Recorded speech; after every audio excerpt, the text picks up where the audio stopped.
Poder estar con ustedes un domingo más, gracias a Dios, porque veo varias caras nuevas. Y bienvenidos a aquellos que nos visitan por primera vez.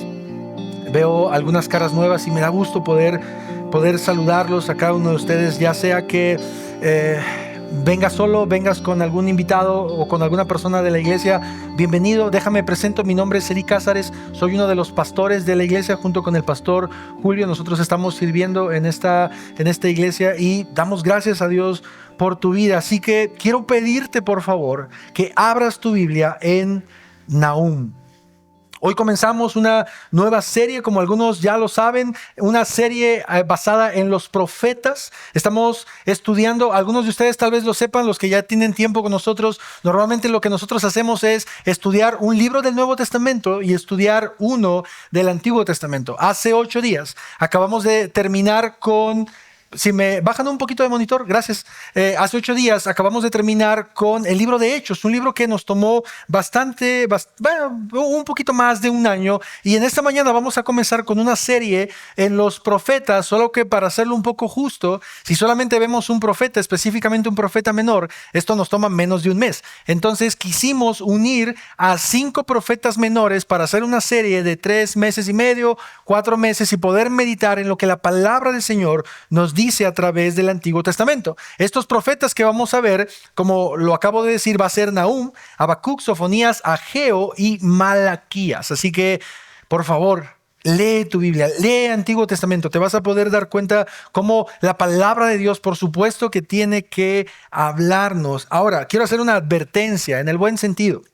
Yo platicaba con alguien hace unos días y le decía que ustedes mismos como audiencia van a poder escuchar cuál es la diferencia entre Antiguo y Nuevo Testamento, específicamente en el tipo de escritura en el que vamos a estar. Hace 8 días terminamos Hechos, y Hechos está escrito en una narrativa histórica, la cual contiene escenas y la cual, como su nombre lo dice, está narrando algo.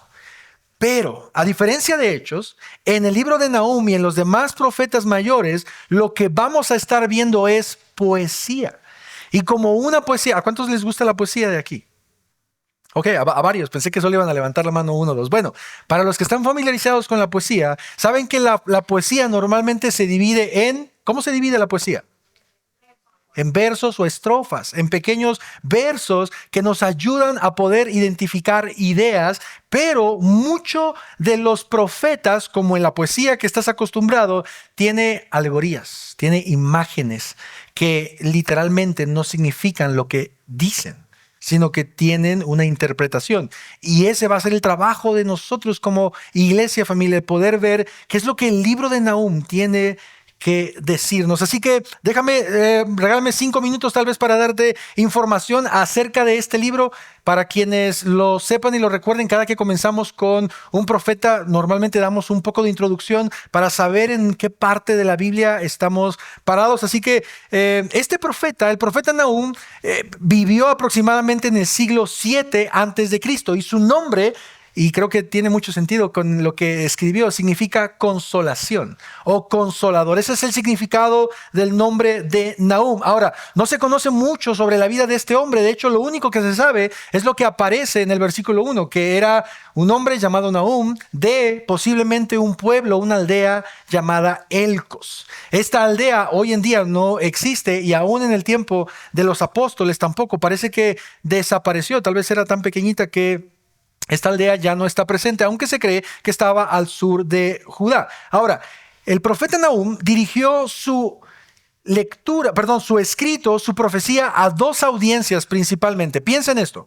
Cuando tú escribes una carta o escribes algo, cualquier cosa, obviamente tú estás pensando en el remitente. ¿A quién quieres tú escribirle esta carta, cierto? Siempre. Nunca escribes como al aire y a ver quién la lee. No, siempre estamos pensando para quién. Bueno, Nahum también lo hizo así. Y Nahum tiene específicamente 2 audiencias. Por un lado, los asirios, ahorita vamos a hablar un poquito de ellos, y por otro lado, al pueblo de Judá. Estas son las 2 audiencias que el profeta Nahum tiene en mente. A los asirios, específicamente su capital, que es Nínive, y al pueblo de Judá. Ahora, ¿de qué trata el libro de Nahum? De manera breve y como una introducción, quiero decirte que Nahum, en estos 3 capítulos que vamos a estar viendo en estas 3 semanas, profetiza la destrucción de un pueblo por su maldad.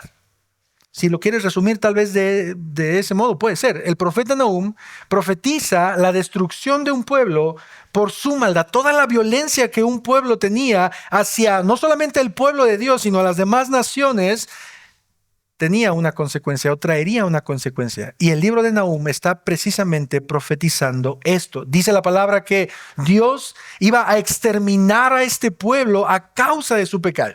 De hecho, no sé si recuerdas, pero hay un libro que está antes de Nahum, que es el libro del profeta Jonás. Y no sé si tú recuerdas, pero Dios le llama a Jonás y le pide que él vaya a un pueblo. ¿Recuerdas cómo se llama ese pueblo? Nínive. Perfecto. Nínive es la capital del imperio asirio o de Asiria. Esto que sucedió de Jonás fue 100 años antes de Nahum. Poquito más, pero aproximadamente 100 años. Dios le dice a Jonás que él vaya, que profetice, que Dios va a destruir. Los ninivitas, dice la palabra, se arrepienten y lo que sucede es que ¿qué? Dios tiene misericordia de ellos. Dios los perdona. Pero pasa un siglo y la generación obviamente muere, la generación que se había arrepentido muere y nace otra generación malvada, una generación que no conoce a Dios y que comienza a hacer lo malo delante de los ojos de Dios y que nuevamente Dios anuncia destrucción.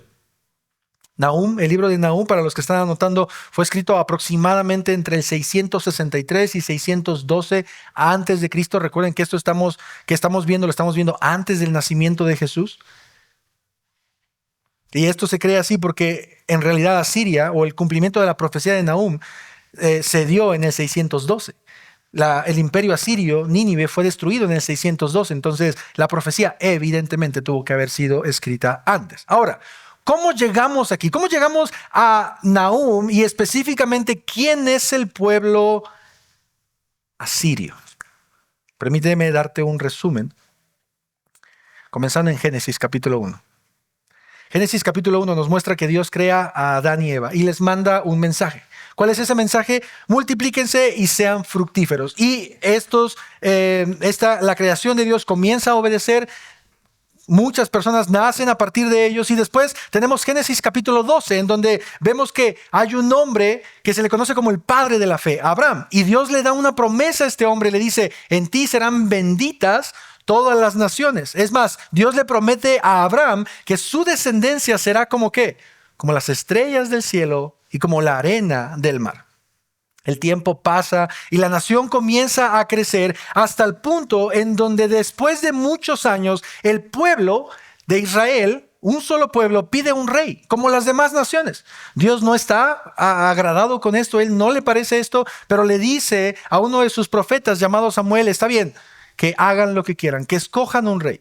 Yo no quiero porque yo debería de ser su rey y yo soy su rey, pero está bien que escojan un rey, pero este rey los va a atormentar o estos reyes siguientes no van a ser como yo, dice el Señor. Así que el pueblo de Israel quería ser como las demás naciones y tiene su primer rey, el cual se llama Saúl, ¿cierto? Después de eso Saúl muere y su segundo rey se llama David, aunque antes de Saúl también ahí había un hijo que se postuló para el reino, pero no es tan conocido. Entonces, David, después de David tenemos al hijo de David que se llama Salomón. Este es el tercer rey de Israel. Y después cuando Salomón, el hombre más sabio, o el segundo hombre más sabio del mundo, muere, tenemos al cuarto rey que se llama Roboam. Muchas gracias. Este último rey, mis hermanos, fue el responsable de que una nación se partiera en dos, se dividiera. Este hombre llamado Roboam, o este cuarto rey, fue el responsable porque quiso imponer más impuestos, más carga al pueblo. Entonces el pueblo se divide en dos: Israel del norte y Judá en el sur. Recuerda esto porque esto es importante. Israel en el norte, Judá en el sur. Mientras que el reino del norte se queda con un rey llamado Jeroboam, el reino del sur se queda con Roboam, el hijo de Salomón o el nieto de David. No sé si te recuerdas, pero Juan capítulo 4, cuando Jesús está hablando con una mujer samaritana, la mujer samaritana de algún modo sabe que entre los judíos y los samaritanos no se llevan bien. ¿Recuerdas eso? Y la razón es precisamente por eso, porque ahora ya no es solo un reino, son dos reinos. Y mientras que el reino del norte, que es Israel, tiene su capital en Samaria, el reino del sur tiene su capital en Jerusalén. Por eso, desde siglos atrás, los del norte y los del sur no se llevan bien. Así que esto es lo que sucede. Ahora, ¿qué pasa con el reino del norte? Esto es importante. El reino del norte, mis hermanos, es conquistado por, ¿quién crees? Asiria. Por eso es que te estoy diciendo todo esto. Aquí es donde empieza la conexión. El reino del norte.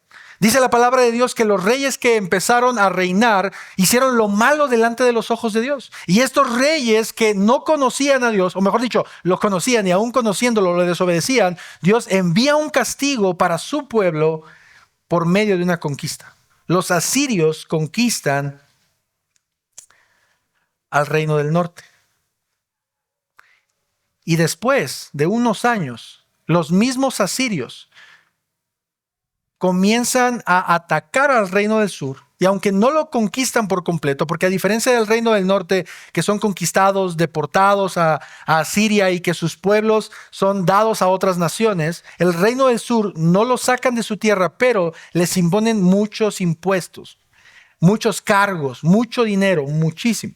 Quiero que vayas conmigo a Segundo Libro de Reyes, capítulo 17 del 1 al 6. Este contexto, yo sé, es un poco largo, traté de resumirlo lo más que pude en la semana, pero considero que es muy importante que tú y yo podamos entender por qué estamos parados en Nahum. Segundo Libro de Reyes, capítulo 17, del 1 al 6. Mira lo que dice la palabra de Dios. En el año 12 de Acaz, rey de Judá, ¿este rey de dónde era? Del sur, ¿cierto? El rey Acaz, el rey de Judá, Oseas, hijo de Ela, comenzó a reinar sobre Israel en Samaria. ¿Te das cuenta? Reino del sur, reino del norte. El reino del sur, ¿quién era? Acaz. El reino del norte, Oseas. ¿Lo ves? ¿Te das cuenta? Son dos reinos. Ojo, no confundamos a este Oseas con el profeta Oseas. Eso es muy distinto, es otro personaje. Entonces, él comenzó a reinar en Israel, en Samaria, y reinó 9 años. Versículo 2. Hizo lo malo ante los ojos del Señor, aunque no como los reyes de Israel que habían sido antes de él. Versículo 3. Subió contra él Salmanásar, mira, rey de Israel. Rey de Asiria, perdón. Y Oseas fue hecho su siervo y le pagaba tributo. Pero el rey de Asiria descubrió una conspiración de Oseas, este es el reino del norte, quien había enviado mensajero a So, rey de Egipto, y no había pagado tributo al rey de Asiria como había hecho año tras año. Por tanto, el rey de Asiria lo detuvo y lo encadenó en la cárcel. Entonces el rey de Asiria invadió todo el país y subió a Samaria, es la capital del reino del norte, y le puso sitio por 3 años. Es decir, los encerró, no los dejó salir, no podían comer, no podían salir, entonces estaban quedando sin provisiones. En el año 9 de Oseas, el rey de Asiria tomó Samaria y se llevó a Israel al destierro en Asiria y lo puso en Alá y en Abor, río de Gozán, y en las ciudades de los medos. Interesante, ¿te das cuenta? Es decir, el reino asirio fue primero sobre Israel del norte y lo conquistó. Ahora, muchas personas o algunas personas para este punto pueden decir, oye, pero ¿no se supone que Dios es amor y que Dios ama a su pueblo y que su pueblo es la niña de sus ojos y que Dios es amor? Quiero que vayas conmigo, por favor, muchas gracias. Quiero que vayas conmigo, por favor, a Segundo Libro de Reyes, capítulo 17, versículos 7 al 23. Estamos en el Segundo Libro de Reyes, 17, del 7 al 23. Los asirios acaban de conquistar a Israel del norte, ¿cierto? Pobrecitos, pobre pueblo. No se lo merecían, podrían decir algunos. Escucha esto, por favor. Es una lectura larga, pero muy importante. Esto sucedió porque los israelitas habían pecado contra el Señor su Dios, que los había sacado de la tierra de Egipto, debajo de la mano del faraón, rey de Egipto, y habían reverenciado a otros dioses, y anduvieron en las costumbres de las naciones que el Señor había arrojado de delante de los israelitas, y en las costumbres de los reyes de Israel que habían introducido. Los israelitas secretamente hicieron cosas que no eran rectas contra el Señor su Dios. Además edificaron lugares altos en todas las ciudades. Esto quiere decir, lugares altos son lugares donde ponen a sus ídolos, altares. Esto es lo que significa.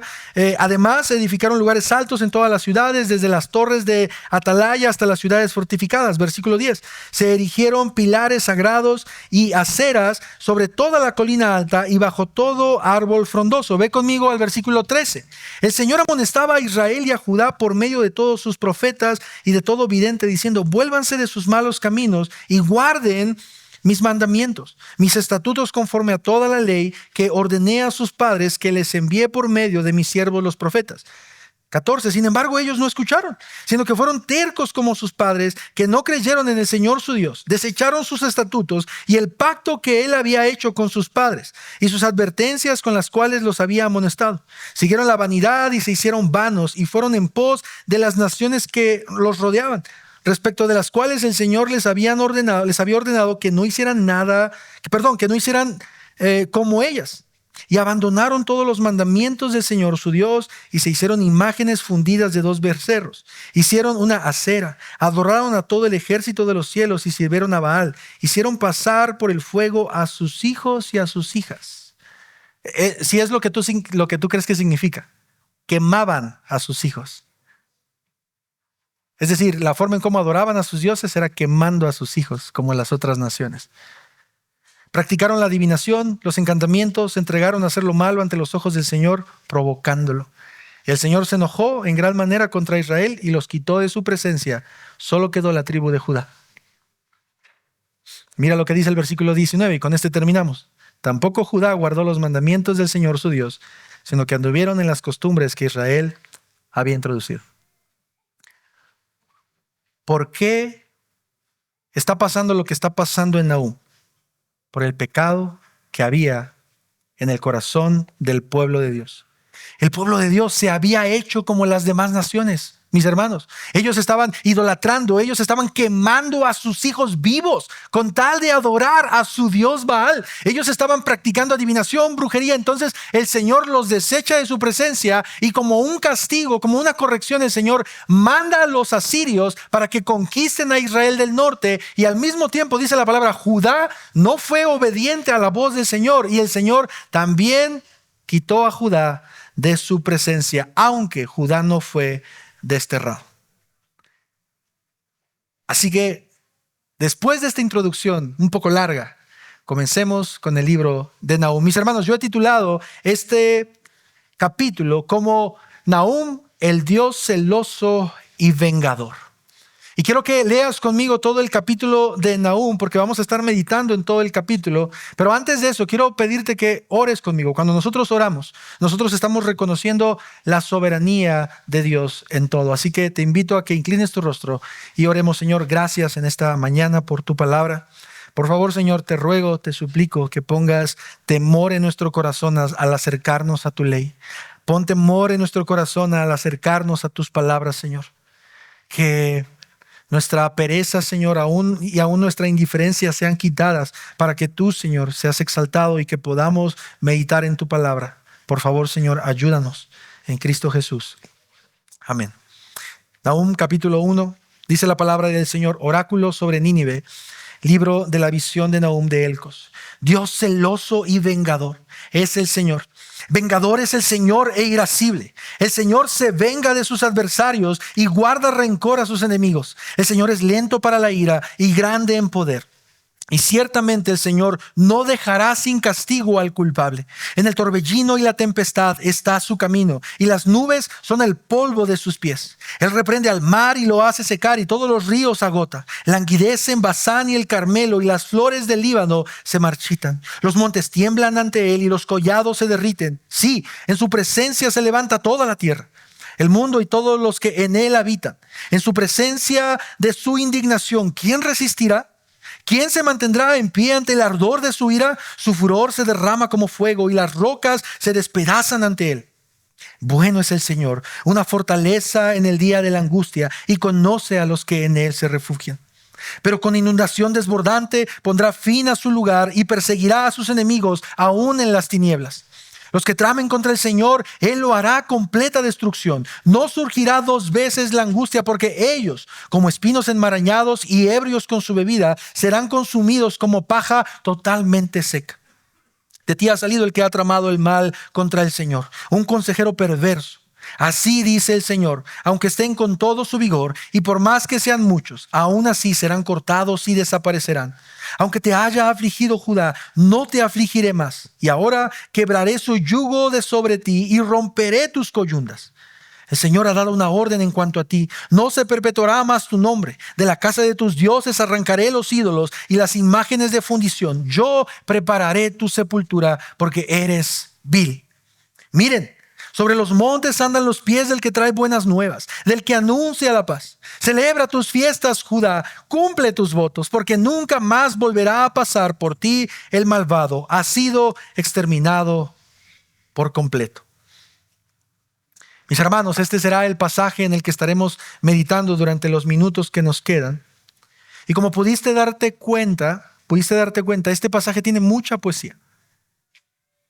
Pero al mismo tiempo, este pasaje tiene una idea principal, que es la que quiero que tú y yo podamos ver. Yo decidí dividir esta poesía o este primer capítulo en 3 ideas principales, 3 estrofas, las cuales las vas a poder ver en tu pantalla. Y a modo de pregunta, las ideas son las siguientes. Del versículo 1 al versículo 7, yo dividí esta sección con la pregunta: ¿quién resistirá a su poder? Versículo 8 al 14, ¿qué es lo que Dios hará con sus enemigos? Y versículo 15 solamente, este versículo aislado: ¿quién es el que anuncia la paz? Estas serán, mis hermanos, las divisiones que vamos a estar viendo en el sermón. Y como casi cada domingo, quiero que tú y yo pensemos, ¿cuál es la idea principal que Nahum está tratando de mostrarnos en este capítulo? Y yo la resumí de la siguiente manera: nuestro Dios celoso y vengador no dejará sin castigo a sus enemigos. Así que alegrémonos, porque el que anuncia las buenas nuevas ha llegado. Esta será la idea principal con la que vamos a estar trabajando en esta mañana. Vamos a estar viendo: nuestro Dios celoso y vengador no dejará sin castigo a sus enemigos. Así que alegrémonos, porque el que anuncia las buenas nuevas ha llegado.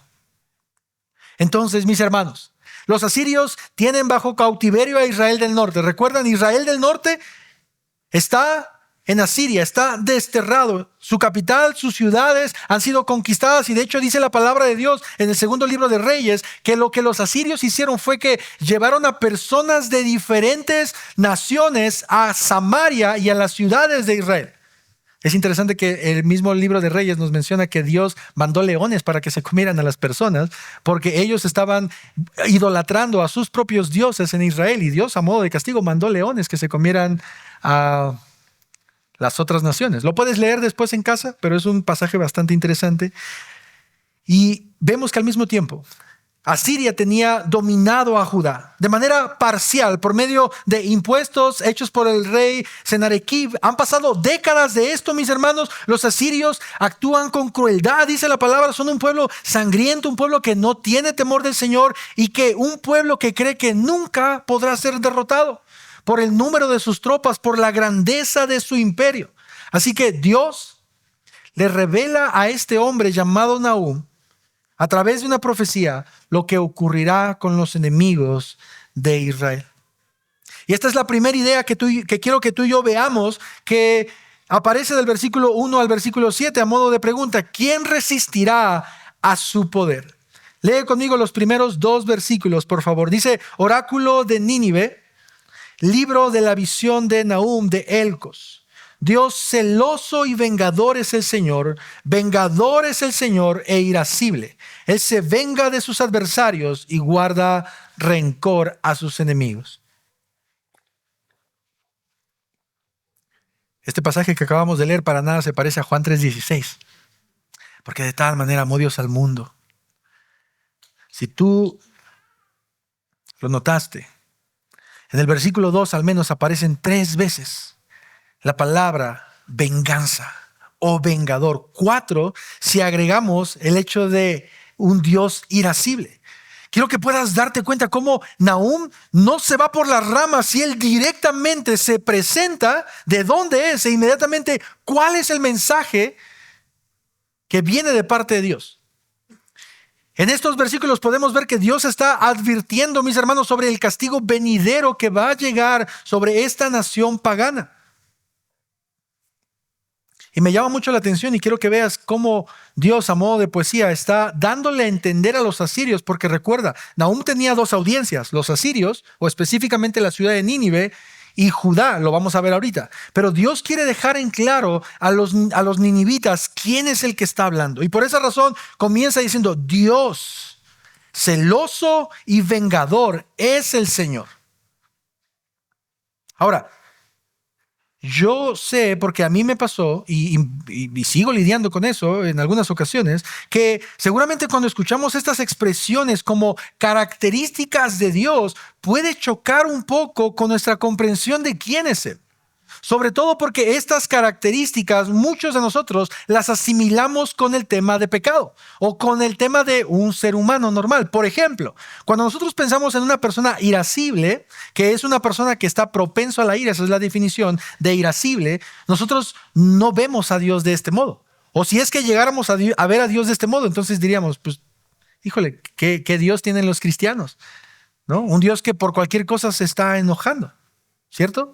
Sé que tal vez no soy el único que pueda pensarlo así, pero dos cosas son las que quiero mencionar de manera breve en estos primeros versículos. Número uno, recuerda por favor, estamos leyendo poesía. Y número dos, tú y yo no podemos adaptar conceptos humanos a Dios. Es decir, cuando tú y yo vemos la palabra vengador o irascible, no deberíamos de pensar en un hombre que está enojado todo el tiempo o que tiene, como diríamos normalmente, la mecha corta y que con cualquier cosa se enoja. No deberíamos de pensar de ese modo. Cuando vemos estas palabras, mis hermanos, en la Biblia, tú y yo deberíamos de pensar en atributos perfectos de parte de un Dios perfecto. Por ejemplo, ¿qué significa la palabra celoso? O cuando nosotros pensamos en los celos, pensamos en una relación de una pareja que se pelea constantemente, que está teniendo problemas, que a lo mejor el novio ya le echó los ojitos a alguien por ahí, que no es la novia. Pero cuando pensemos en Dios, mis hermanos, quitemos todo esto de nuestra mente y pensemos mejor en esta definición bíblica. Celoso tiene que ver con una reacción apasionada de Dios en contra de toda violación a su santidad o al intento de querer compartir su gloria.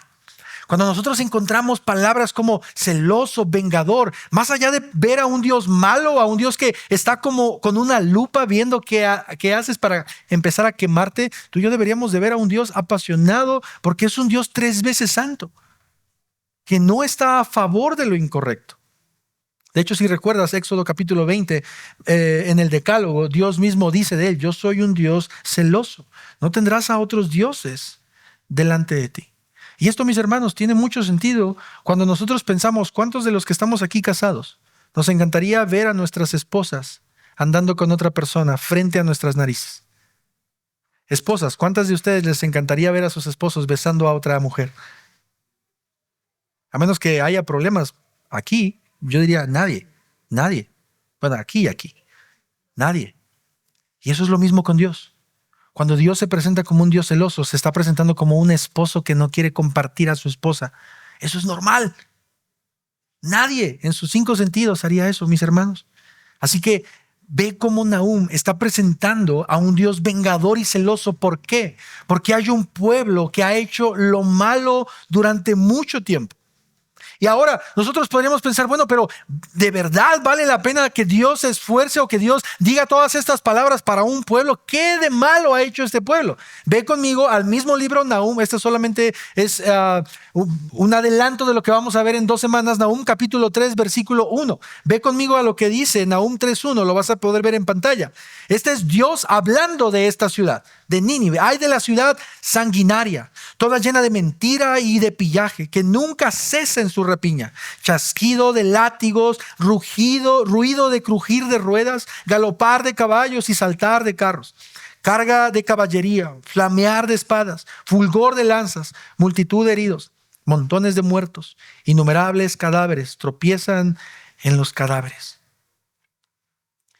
Los historiadores afirman que los asirios, cuando conquistaban a una nación por diversión y para dar una lección a las demás naciones, lo que hacían era, fuera de las murallas, ellos, ¿cómo se dice? Empalaban o le cortaban la cabeza de sus adversarios y las ponían en palos. Pero no solamente eso, también amontonaban sus cadáveres como murallas, para que las demás personas que llegaran vieran cientos y miles de cadáveres pudriéndose como una muralla. No había necesidad.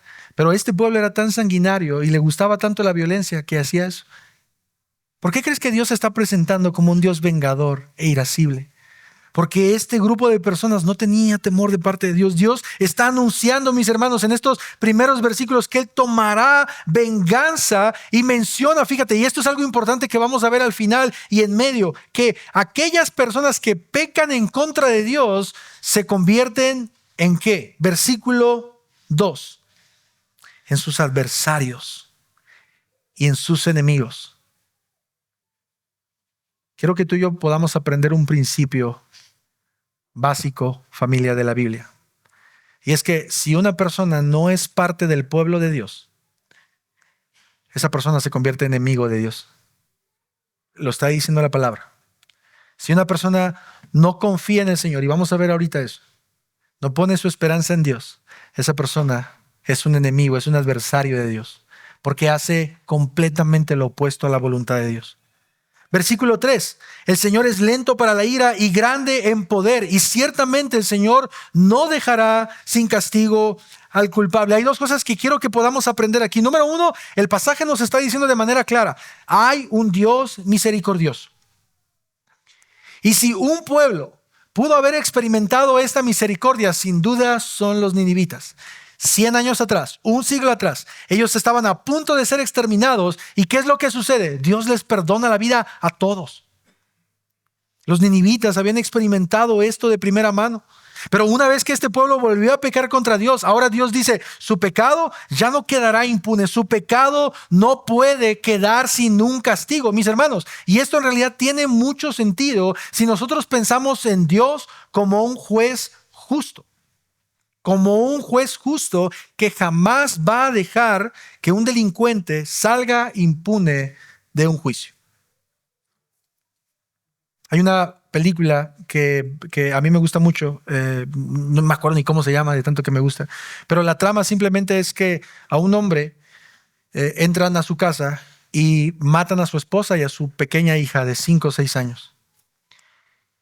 Logran capturar a estos delincuentes, pero el juicio tiene varios fallos o varios problemas y los culpables salen libres. Uno de ellos específicamente y el otro le dan cierto tiempo. El padre está enojado, está iracundo porque no es justo. Y piensa mucho en este sentido. Tú, si fueras este padre, si fueras esta madre, ¿no pensarías que ese juez que dictó la sentencia es injusto? ¿Por qué? Porque tú estás viendo de manera clara que hay un delito que debe de ser castigado, que hay un delito que no puede ser impune, que no puede haber impunidad. Y precisamente Nahum está enseñándonos eso. Dios, como un juez justo, no puede permitir que el pecador se salga con las suyas. Y por esa razón el versículo 3 nos dice, a pesar de que Dios es lento para la ira, los ninivitas han llegado a un punto en donde el Señor no dejará sin castigo al culpable.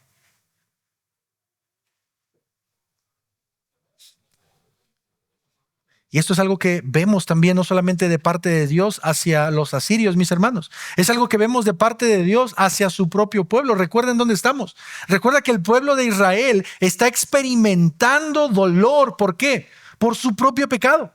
Israel del norte y Judá están experimentando esto que está pasando porque pecaron delante de Dios.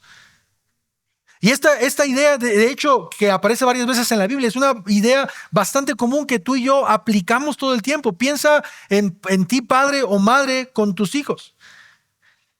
¿Cuántos de ustedes, padres o madres, permiten que sus hijos hagan lo que quieran? Están rayando las paredes de su casa, están rompiendo los vasos, simplemente porque quieren. Le acaban de golpear a un niño en la escuela y ustedes, en lugar de corregirlos, le dicen, véngase para acá, mi príncipe hermoso. Te mereces un premio por lo que acabas de hacer. ¿Ves que los niños, tu niño está sacándole la lengua a las personas, está haciendo palabras obscenas con sus manos, o señales obscenas, perdón, con sus manos, o están diciendo malas palabras? ¿Y cuántos de ustedes premian a sus hijos? Déjame decirte algo con la intención de ofenderte si es que tú lo estás haciendo, pero tú no estás siendo un buen padre.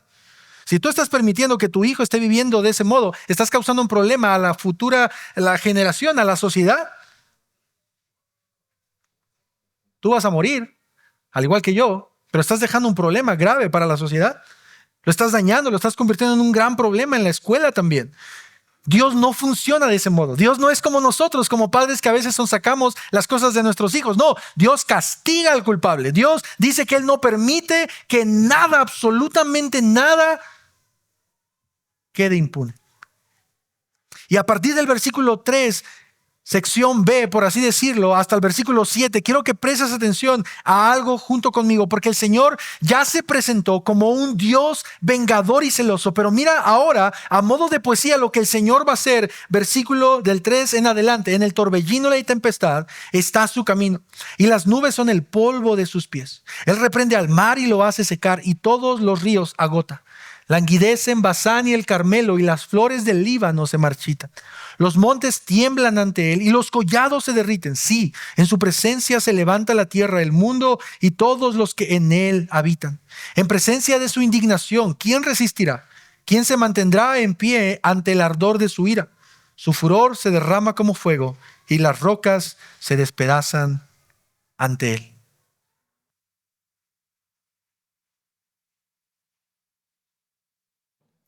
Mis hermanos, quiero que tú y yo podamos ver cómo en esta sección el autor está describiendo a Dios como el Todopoderoso, como un ser supremo, grande, que se avecina contra sus enemigos. Ahora, fíjate, lo que llama la atención en esta sección es que el autor utiliza aspectos de la naturaleza para mostrar la grandeza de Dios. Y esto tiene mucho sentido porque los asirios tenían muchos ídolos o dioses que estaban basados en la naturaleza, en el clima, en la lluvia, en la tormenta, en los volcanes. Y por esa razón Nahum estratégicamente dice: sí, te voy a presentar al verdadero Dios, destruyendo a tus dioses, destruyendo en lo que tú crees.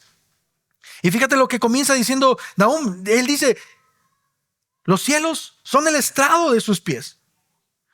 De hecho, estas nubes, si me ayudan con la imagen, no sé si tú has ido por lugares de terracería en donde tú has caminado, y cuando vas en lugares de terracería o en la bicicleta o en el carro, ¿qué es lo que sucede? Levantas polvo. Ese polvo desaparece, se queda ahí.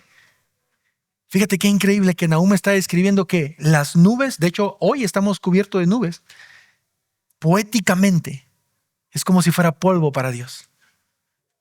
El cielo es el lugar del estrado de los pies del Señor.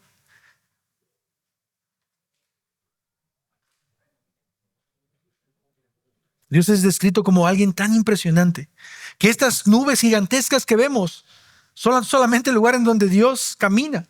Recuerda, estamos viendo poesía. Ni las nubes son polvo, ni Dios tiene pies, porque Dios es espíritu. Pero el autor quiere mostrarnos grandeza. Y no solamente lo hace a través de los cielos, también lo hace a través del mar. Versículo 4 dice: Él reprende al mar y lo hace secar.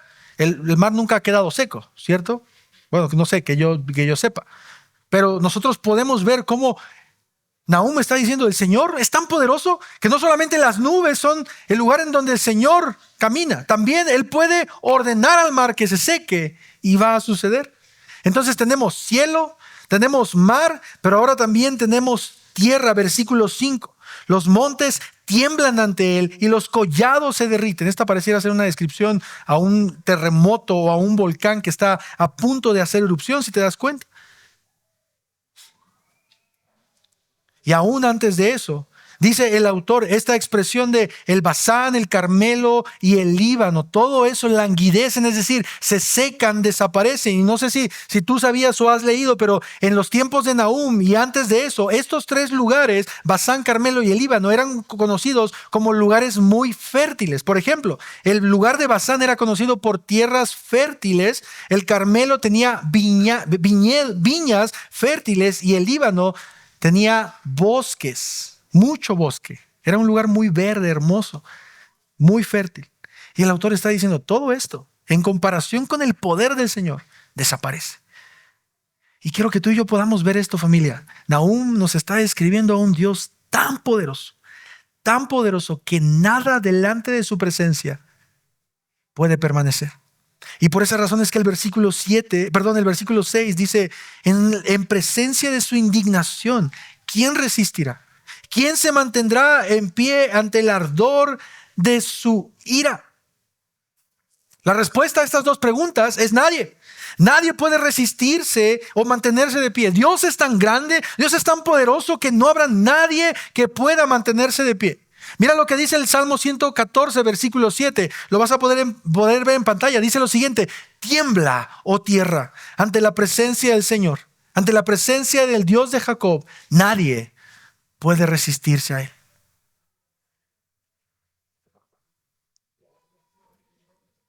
¿No te daría miedo ser enemigo de Dios? A mí sí, mucho. Porque no hay nada ni nadie que pueda resistirse. Jamás tendríamos oportunidad. Nadie podría lograr para ponerse de pie delante del Señor. Y mira cómo versículo del 1 al 6 está describiéndonos esto. El Dios que viene contra los ninivitas es poderoso, es grande, es inmenso. Nadie puede estar delante de pie. Prácticamente Nahum les está diciendo, ni vale la pena que te prepares. Prepárate, pero el Dios vengador que puede hacer secar los mares viene contra ti. Y mira cómo en medio de eso, en el versículo 7, podemos ver lo siguiente: bueno es el Señor, una fortaleza en el día de la angustia, y conoce a los que en Él se refugian. Mientras que aquellos que son orgullosos y rechazan al Señor, dice la palabra, serán exterminados por su ira. Al mismo tiempo, el versículo 7 de Nahum nos dice, aquellos que confían en Él tienen esperanza. Porque Dios es bueno, porque Dios es una fortaleza y porque Dios conoce a los que en Él se refugian. Y esto es lo que Dios le está diciendo a su pueblo, a Judá. Recuerda, su pueblo está experimentando sufrimiento. Israel está experimentando sufrimiento y Dios quiere recordarles esto.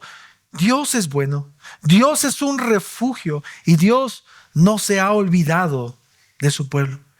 Si bien Él los había castigado por su necedad y por su pecaminosidad, al mismo tiempo vemos que Dios no los ha desechado por completo. Él quería que ellos recordaran quién era Él. Es cierto que la palabra nos enseña que Él es un Dios celoso y que es un Dios que no dejará sin castigo al culpable. Al mismo tiempo vemos que Dios sigue siendo bueno y misericordioso. Y esto no es una contradicción, mis hermanos, porque los atributos de Dios son perfectamente compatibles. Ve conmigo, por favor, ahora la segunda idea.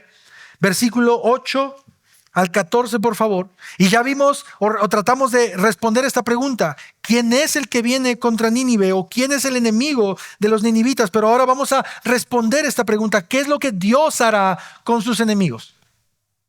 Versículo del 8 al 11. Pero con inundación desbordante pondrá fin a su lugar y perseguirá a sus enemigos, aún en las tinieblas. Los que tramen contra el Señor, Él lo hará completa destrucción. No surgirá dos veces la angustia, porque ellos, como espinos enmarañados y ebrios con su bebida, serán consumidos como paja totalmente seca. Versículo 11.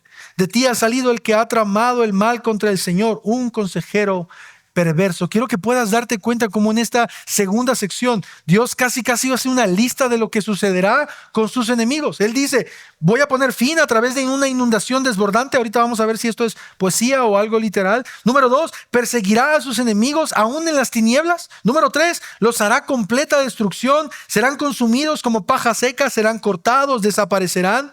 Su legado desaparecerá, es decir, no habrá más descendencia. Número 8, destruirá sus templos y sus dioses. Y número 9, preparará su sepultura.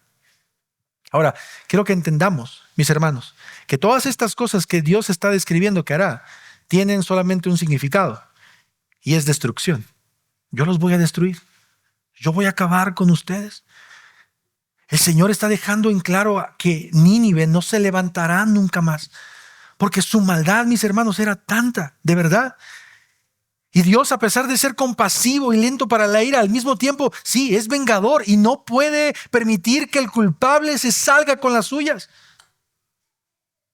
Llama mucho la atención específicamente en el versículo 8 lo que dice Dios acerca de la inundación desbordante, porque un historiador de Babilonia, que de hecho es el imperio que derrota a Siria, tiempo después Babilonia conquista a Siria, un historiador de Babilonia describe que Nínive fue destruida porque Nínive estaba muy cerca del río Tigris y hubo una inundación en el río Tigris, lo cual hizo que una de sus murallas cayera y por ahí pudieran pasar los babilonios. Ahora, esto no sabemos si esa ciencia es cierta porque lo escribió alguien de Babilonia, de los que conquistó, pero llama mucho la atención que no solamente Dios a modo de poesía está diciendo en el versículo 8, yo los voy a destruir con una inundación, y que posiblemente esta haya sido la forma en la cual los ninivitas comenzaran a caer.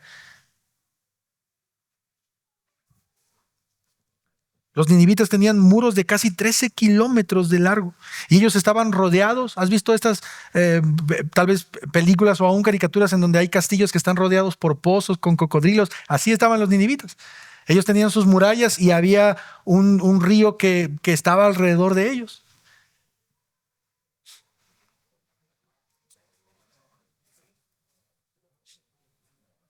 Pero tú y yo debemos reconocer que lo que acabamos de ver, que Dios lista, mis hermanos, tiene el significado de destrucción. Dios está anunciando la destrucción de sus enemigos. Él los perseguirá. Y sabes qué, para mala suerte de ellos, Dios no tiene problemas con no ver en la oscuridad. A modo de poesía, aún en las tinieblas, yo te voy a encontrar. Mira lo que dice el Salmo 139, versículo 12, que describe precisamente esta idea. Ni aún las tinieblas son oscuras para ti, y la noche brilla como el día. Las tinieblas y la luz son iguales para ti. Y Dios le está diciendo a sus enemigos, prepárense, porque los voy a exterminar, porque voy a aniquilarlos por su pecado. Dios está prometiendo en este pasaje de Nahum completa destrucción. Esta ciudad jamás se va a levantar. Y si tú conoces o has leído un poco de historia, sabes que esto fue cierto. No hay un Nínive ahora. No, esta ciudad ya no existe. El imperio asirio no existe más. Fue destruido. Y mira cómo Dios compara a los asirios con espinos enmarañados, como personas ebrias con su bebida. Me parece que la versión de NBI dice borrachos. Es decir, no saben lo que hacen, están perdidos, están enredados en sus propias ideas. Y por esa razón Dios los va a destruir. Y no solamente eso, a modo de poesía, Dios dice, yo los voy a quemar como paja seca. Esto también, mis hermanos, nos habla del gran poder de parte de Dios. ¿Cómo se quema la paja seca? O te pregunto de esta manera, ¿es algo que cuesta trabajo? ¿Es algo difícil de quemar? No. Es algo muy sencillo. No necesitas nada de esfuerzo de parte del fuego para consumirla. Esto sin duda nos debe de dar una idea del poder de Dios. El gran poder de Dios. Dios dice, a mis enemigos yo los quemo como paja seca. Tú avientas un pedacito de paja al fuego y desaparece. Eso es lo que Dios está diciendo, mis hermanos, para los ninivitas. Parece ser que en este pasaje Nahum está refiriéndose, de hecho en el versículo 11, de ti ha salido el que ha tramado mal contra el Señor, un consejero perverso. Parece ser que está hablando del rey de Asiria, el rey Sennacherib, el cual de hecho aparece en el segundo libro de Reyes 18, porque de hecho fue el responsable de todo lo que habíamos platicado antes. Y me llama la atención que Dios está diciendo, a causa del pecado de este rey o a causa de las decisiones de este rey, yo voy a consumir a la nación. Incluso esta expresión consejero perverso se puede traducir como un consejero demoníaco. Solo para darnos una idea de lo que este rey y este pueblo estaba pensando. Mis hermanos, este pueblo estaba orgulloso de su maldad. Este pueblo estaba muy seguro de su grandeza. Mira lo que dice el versículo 11. Así dice el Señor. Aunque estén con todo su vigor y por más que sean muchos, aún así serán cortados y desaparecerán. Es decir, los asirios pensaban que eran tantos que nadie podía dominarlos. Ellos creían que tenían tantos caballos, tantos guerreros que nadie podía hacerle frente. Y el orgullo y la soberbia del rey provenía del tamaño de su ejército. Ellos creían que eran imparables. Y quiero que prestes atención cómo del versículo 8, mis hermanos, al versículo 12 o a la mitad del versículo 12, Dios está hablando directamente a los ninivitas. ¿Te das cuenta de eso, cierto? No, no hay duda de eso, es claro. Te destruiré como paja, no habrá, no te levantarás 2 veces porque eres como espinos enmarañados, como ebrios en la bebida. Pero fíjate cómo a partir del 12, versículo 12b al 13, ahora Dios está hablándole a Judá. Es decir, primero está hablándole a sus enemigos, pero ahora está hablándole a su pueblo. Mira lo que dice el versículo 12 en adelante: aunque te haya afligido Judá, no te afligiré más. Es decir, Dios está diciendo, sí, yo te puse ese castigo. Estaban quemando a sus hijos. Estaban poniendo ídolos en el templo de Dios. Sí, se lo merecían. Yo te afligí, ya no te voy a afligir más. Y ahora quebraré sus yugos de sobre ti y romperé tus coyundas. Dios sabe que Judá, su pueblo, ha sido afligido, pero Él promete que los va a librar de sus opresores. Este yugo que Asiria había puesto sobre Judá, dice la palabra, será quitado. Seguramente tú recuerdas esta imagen de estos bueyes en el arado. No sé si alguno de ustedes está familiarizado con el campo, pero los bueyes, cuando son puestos juntos y están arando la tierra, llevan un yugo, es decir, llevan una madera para que los bueyes no se enchuequen y de ese modo el camino donde se va a sembrar la semilla quede derecho, porque si no empezaría a quedar así. Entonces Dios dice, yo voy a quitar ese yugo, ya no vas a estar en opresión. Ese yugo tenía ese simbolismo de opresión política. Pero no solamente eso, dice Dios, también voy a romper tus coyundas. ¿Qué son las coyundas? Estos bueyes tienen un como lazo de cuero que une precisamente el yugo entre los dos bueyes. Esas son las coyundas. Entonces Dios está diciendo, voy a romper el yugo, voy a romper la coyunda para que puedas ser libre de tus enemigos. Y mira cómo ahora Dios vuelve a hablar en el versículo 14 a Nínive. El Señor ha dado una orden en cuanto a ti. No se perpetuará más tu nombre.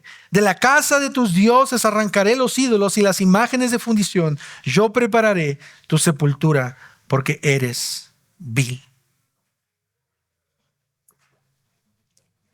La versión de NBI en este pasaje dice, no tendrás más hijos que perpetúen tu nombre. Eso es lo que Dios está diciendo. No vas a tener más descendencia. Te voy a destruir al punto de que no va a haber nadie más. Y no sé si recuerdas, pero esto es algo que no solamente aparece en Nahum. En libros del Antiguo Testamento, Dios, cuando quería que su pueblo conquistara una nación, Dios le decía a su pueblo, mata a todos. Ahora, yo sé que muchos cristianos, aún cristianos, no debería ser, pero tenemos problemas o tienen problemas con este texto. ¿Por qué Dios manda a matar mujeres, niños, animales, a todo por igual? Bueno, pues porque las descendencias, cuando no desaparecen, vuelven otra vez a hacer lo mismo que sus padres. Y en este caso Dios está diciéndole a Nínive, no vas a tener descendencia para que siga pecando en contra mía. Y no solamente eso, Él dice, te voy a destruir tus templos, voy a destruir tus dioses. Y por último, Dios describe el final de esta nación. Y quiero que puedas ver esta imagen para que lo puedas pensar junto conmigo, porque quiero que veas lo que dice el versículo 14 al final. Yo prepararé tu sepultura. Ya hice el hoyo, solo falta echarte. Tu sepultura ya está lista. ¿Eres tan vil? ¿Eres tan corrupto? ¿Tu pecado es tan grave, dice el Señor, que ya me cansé de ti? Yo prepararé tu sepultura. Y por último, y como tercera idea, que es la más breve, familia. ¿Quién es el que anuncia la paz? Versículo 15. Para este punto, seguramente, al igual que yo, estamos viendo venganza, muerte, sepultura, destrucción, promesa de parte de Dios hacia sus enemigos. Pero mira lo que ahora podemos ver en el versículo 15. Y esto quiero que tú puedas verlo junto conmigo porque es un pasaje hermoso. Miren, sobre los montes andan los pies del que trae buenas nuevas, del que anuncia la paz. Celebra tus fiestas, Judá, cumple tus votos, porque nunca más volverá a pasar por ti el malvado. Ha sido exterminado por completo. El Señor de nueva cuenta se dirige a su pueblo y les dice, miren, viene uno que trae un evangelión, que trae un evangelio, que trae buenas noticias que van a traer paz. Quiero que pienses en esto. Cuando Nahum está profetizando esto contra Asiria, Israel del norte sigue deportado. Es más, no lo dije hace un momento, pero llama mucho la atención que cuando Nahum profetiza, el imperio asirio estaba en su apogeo. Así se dice, ¿verdad? Estaba en el punto más alto. Seguramente para los asirios, incluso hasta pudo haber sido, ¿no nos ves en dónde estamos? Y tal vez también para los israelitas y los de Judá, porque ellos estaban viendo que sus enemigos estaban acá arriba. Pero Dios le dice, va a llegar un día, pueblo de Judá, en el que tú vas a ver a lo lejos en el monte a alguien que viene caminando, seguramente gritando buenas noticias, porque tus enemigos han sido destruidos. Va a traer buenas noticias para ustedes. Y en este último versículo, mis hermanos, Dios está diciéndole a su pueblo, un día no muy lejano, alguien vendrá de los montes. Desde lejos ustedes pueden ver, van a ver a alguien que va a estar cantando o gritando noticias que traerán paz y gozo. ¿Y cuáles son esas noticias? Que Dios ha derrotado a sus enemigos y los ha sepultado, haciendo a su pueblo libre. El Señor, mis hermanos, anuncia que un día el pueblo de Judá verá a lo lejos a alguien que traerá estas noticias, que traerá paz a su corazón. Pero además de eso, el Señor dice, no solamente va a traer paz, va a traer alegría, al punto de que vas a poder celebrar tus fiestas. Como nosotros sabemos, el pueblo de Israel y el pueblo de Judá tenían muchas fiestas a lo largo de los años, pero seguramente por la opresión asiria, varias de estas fiestas tuvieron que parar y no podían festejar, porque algunas de estas fiestas de hecho celebraban liberación o libertad de pueblos enemigos, y justo ellos estaban siendo oprimidos. Pero ahora dice la palabra que el pueblo por fin sería libre. Por fin sería libre. El malvado ha sido aniquilado por completo, declara el Señor. Mis hermanos, este último versículo sin duda nos enseña el poder de Dios y su misericordia a través de sus enemigos. Nos muestra su grandeza y la forma en cómo Él va a liberar a su pueblo de la opresión. Pero quiero que veas cómo este pasaje sin duda nos apunta a aquel que trajo las buenas nuevas, que trajo el evangelión. Específicamente en este último versículo nosotros podemos ver a aquel que habría de venir anunciando la destrucción de nuestros enemigos. Quiero que pienses cómo Dios está hablándole a sus enemigos en este capítulo, que los va a destruir. Pero también está hablándole a su pueblo que festeje y que se alegre porque ha sido libre de la esclavitud. Y nosotros podemos confiar que a través de Cristo y a través de Jesús, nuestros enemigos, el pecado, la muerte y Satanás, han sido derrotados. Quiero que puedas ver en este versículo cómo Cristo es aquel que vino anunciando la destrucción de sus enemigos, trayendo paz y gozo al corazón de su pueblo. Pero no solo vino anunciando la paz. Isaías nos muestra, mis hermanos, que Él es el príncipe de paz. Pero al mismo tiempo, Él es el juez que no dejará sin castigo al pecador. Y familia y amigos que nos acompañan, quiero ir cerrando este tiempo, meditando en esta última idea. Este libro apunta a dos grupos de personas diferentes. Apunta al pueblo de Dios y a los enemigos de Dios. Y quiero decirle a las personas que nos acompañan por primera, segunda vez, que tal vez tengan años aquí en la iglesia, pero no sean creyentes. No importa quién seas, no importa tu posición económica, intelectual, de qué familia vienes. De uno u otro grupo, tú eres parte. O eres parte del pueblo de Dios, que ha sido librado de la aflicción y del castigo, o eres parte de los enemigos de Dios. que hacen contrario a la voluntad de Dios y que no le conocen. Y la palabra de Dios nos dice, mis hermanos, que sin Cristo, Colosenses capítulo 1, nosotros éramos esos enemigos de Dios. Estábamos alejados de Él, Efesios capítulo 2. Estábamos alejados de las promesas, alejados de la ciudadanía de Israel. La palabra nos enseña que sin Cristo nosotros no somos parte del pueblo, sino enemigos de Dios. Y lo que dice la palabra es que si nosotros no conocemos a Dios y no conocemos a su Hijo, nosotros somos parte de esos enemigos y estamos perdidos en nuestros delitos y pecados. Y somos, por naturaleza, hijos de ira.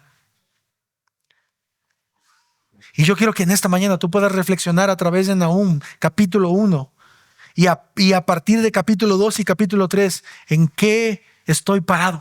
¿En dónde estoy parado yo? ¿Estoy parado en el lado del pueblo de Dios o estoy parado del lado enemigo de Dios, el cual anuncia una pronta destrucción? Ahora, yo sé que algunos de aquí tal vez van a decir, pero yo no soy como los asirios, yo no asesino, yo no he violado, yo no he robado a otras naciones como los ninivitas. No, mis hermanos, mis amigos, pero has rechazado a Dios. Y eso nos hace estar alejados de Él. Y Nahum está anunciando del versículo 1 al versículo 14 que para aquellos que no le conocen, para aquellos que han vivido toda su vida alejados, hay solo un final. Y ese final es de la destrucción. Yo te preguntaba hace ratito, ¿quién quisiera ser enemigo de Dios, mis hermanos, mis amigos? Nadie. Pero si tú no conoces a Cristo, tú eres su enemigo. Y Dios está airado contigo. Porque Dios está airado con el pecado todos los días. Yo no te conozco. Y tú puedes ser tal vez una buena persona, un buen ciudadano, una persona que cumple con lo que tiene que cumplir. Pero si Cristo no es el centro de tu vida, y si Dios no es el centro de tu vida, tú eres su enemigo. Y quiero advertirte en esta mañana, en esta tarde, estás en un terrible problema. Estás en un grave problema porque tú vas encaminándote hacia tu perdición. Los asirios tuvieron una oportunidad para arrepentirse con Jonás y Dios los perdonó. Tú has tenido muchas oportunidades de arrepentirte. Dios ha tenido mucha misericordia contigo y aquí es en donde se cumple Nahum capítulo 1 versículo 7, porque Dios ha sido bueno contigo. Dios ha sido lento para la ira. Pero déjame advertirte algo. Va a llegar un punto en donde Dios no va a tolerar más tu pecado. Como juez justo, Él tiene que castigar tu pecado. Mis hermanos y queridos amigos, quiero que puedan ver cómo a través de Nahum capítulo 1, Jesús es este mensajero que trae las buenas nuevas del Evangelio. Este mensajero que trae las buenas nuevas y que anuncia la paz. Cristo mismo es quien trajo paz y gozo a su pueblo a través de las buenas nuevas de salvación. Y quiero que veas algo increíble y qué es lo que nosotros podemos ver en este texto. Dios muestra su ira a sus enemigos al aniquilarlos y destruirlos por completo. Pero tal como nosotros vemos la ira de Dios mostrada en Nínive, así también nosotros podemos ver que en el Nuevo Testamento la ira de Dios se mostró a través de la cruz del Calvario. Nosotros podemos ver que Cristo a través de la cruz recibe la ira de Dios y Él sufre así por los enemigos de Dios. Dime si acaso esas no son buenas noticias del Evangelio. Dime si acaso esas no son increíbles noticias, porque no solamente el que anuncia la paz es el príncipe de paz, es también el que recibe la ira de Dios. Tal como los ninivitas fueron destruidos, fueron aniquilados por su pecado, la ira de Dios recayó en la cruz del Calvario. Queridos amigos, lo que nos hace diferente de un cristiano a un no cristiano no es que seamos personas buenas, eso para nada es así. No quiero que pienses que el venir a la iglesia te va a hacer bueno o que es bueno simplemente venir y sentarse por 1 o 2 horas. Lo que nos hace diferentes es que nosotros podemos poner nuestra confianza en aquel que recibió la ira de Dios, en aquel que sufrió el castigo que nosotros merecíamos. Cristo tomó nuestro lugar y en esa cruz venció a nuestros enemigos. Y ahora nosotros, a través de la cruz del Calvario, podemos pasar de ser enemigos de Dios a hijos de Él.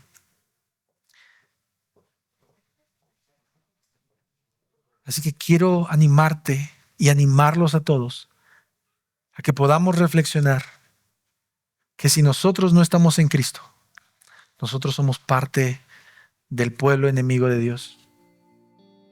Pero mis hermanos, mis amigos que nos acompañan, hoy tenemos una oportunidad de arrepentirnos y pedir misericordia. Todos saben que Cristo vendrá por segunda vez. Y en esa segunda venida será el día de la ira de Dios. Y ese día estará dividido por dos grupos de personas, al igual que con Nahum. Un grupo en el que muchas, cientos, miles, millones de personas verán al Hijo de Dios descendiendo y comenzarán a gritar de alegría y de gozo y decir: por fin nuestro sufrimiento y por fin mi enfermedad y por fin todo lo que estoy experimentando en este mundo desaparecerá. Será un momento, yo creo que el momento más glorioso de la vida de los creyentes. Así debe ser. Pero para aquellos que no conocen a Dios, será el momento más terrible de sus vidas. Porque verán al juez viniendo en las nubes con el furor de su ira.